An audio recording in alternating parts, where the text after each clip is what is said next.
দুর্নীতি মামলায় অভিযুক্ত বেনজির আহমেদকে সংযুক্ত আরব আমিরাত পুলিশ কর্তৃক গ্রেফতার করা হয়েছে। মহান জাতীয় সংসদকে অবহিত করছি যে বর্তমান সরকার দায়িত্ব গ্রহণের পর দুর্নীতি মামলায় অভিযুক্ত পুলিশের সাবেক আইজিপি বেনজির আহমেদকে গ্রেফতারের জন্য ইন্টারপোলের সাথে নিবিড়ভাবে কাজ করার জন্য নিয়োজিত পুলিশ হেডকোয়ার্টার্সের national central bureau NCB Dhaka কর্তৃক ইন্টারপোলে আবেদন করা হয়। তৎপ্রেক্ষিতে গত 11 এপ্রিল 2025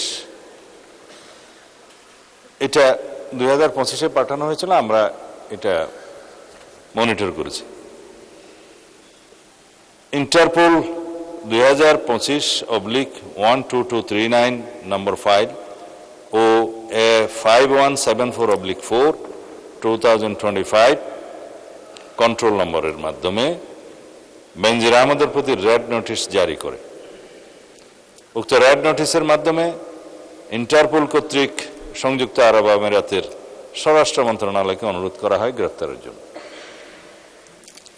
মাননীয় স্পিকার, আমি এই মহান সংসদের মাধ্যমে সমগ্র জাতিকে জানাচ্ছি যে গত 12 জুন 2026 তারিখে সংযুক্ত আরব আমিরাতের স্বরাষ্ট্র মন্ত্রণালয়ের directorate general of federal criminal police national central bureau NCB Abu Dhabi হতে প্রেরিত একটি ইমেইলের মাধ্যমে বাংলাদেশ সরকারকে জানানো হয়েছে যে দুর্নীতি মামলায় অভিযুক্ত বেনজির আহমেদকে সংযুক্ত আরব আমিরাত পুলিশ কর্তৃক গ্রেফতার করা হয়েছে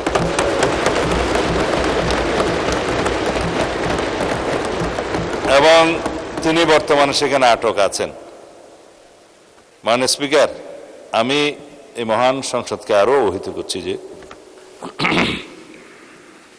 এনসিবি আবুধাবি জানিয়েছে যে UAE federal law number 39 of 2006 অনুযায়ী বেনজির আহমেদের বিরুদ্ধে দণ্ডবিধির 420, 467, 468, 471 and 109 সেকশন এবং 1947-এর দুর্নীতি প্রতিরোধ আইনের সেকশন 5/2 26 গ্রেফতারের তারিখ হতে 30 দিনের মধ্যে কূটনৈতিক চ্যানেলের মাধ্যমে আনুষ্ঠানিক এক্সট্রাডিশন রিকোয়েস্ট প্রেরণ করতে হবে এবং বাংলাদেশ পাসপোর্ট অর্ডার 1973-এর 11 ধারার মানে সেকশন 11-এর মামলা বিচারাধীন রয়েছে। উক্ত বিষয়ে এনসিবি ঢাকা ইন্টারপোল চ্যানেলের মাধ্যমে রেড নোটিশ প্রকাশ, আন্তর্জাতিক সমন্বয়, বিদেশি কর্তৃপক্ষের সাথে যোগাযোগ এবং গ্রেফতার পরবর্তী ফলো আপ কার্যক্রম সম্পন্ন করেছে।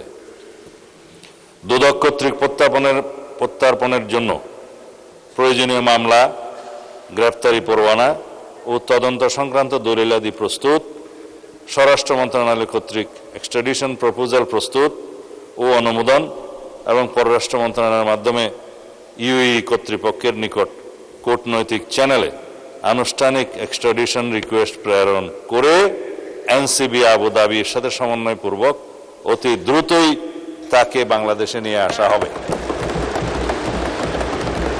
এটি বাংলাদেশ পুলিশের একটি ঐতিহাসিক সাফল্য। এর মাধ্যমে আমরা বিচারহীনতার সংস্কৃতি থেকে বের হয়ে আসতে সক্ষম হব ইনশাআল্লাহ।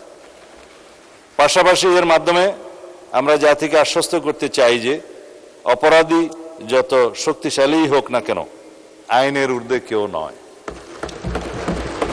এটি দেশে আইনের শাসন প্রতিষ্ঠা এবং বাংলাদেশের ইতিহাসে মাইল ফলক হয়ে থাকবে। মাননীয় স্পিকার, আপনাকে ধন্যবাদ।